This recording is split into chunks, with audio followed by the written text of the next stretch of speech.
¿Estás cansado de enfrentarte al lag y a problemas de conexión mientras juegas Marvel Rivals? No te preocupes más.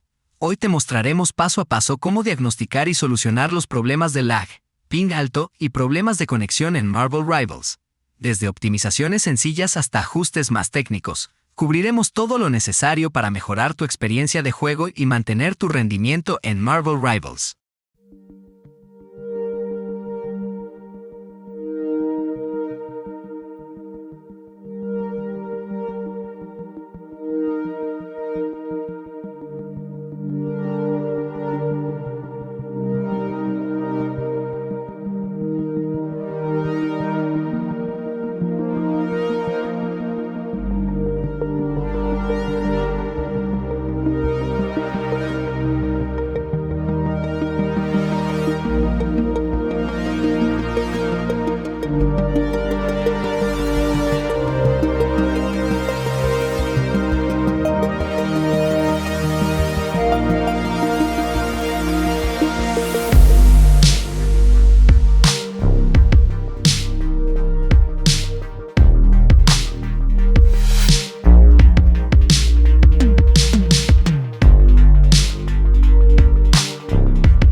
Primero abre el menú de inicio.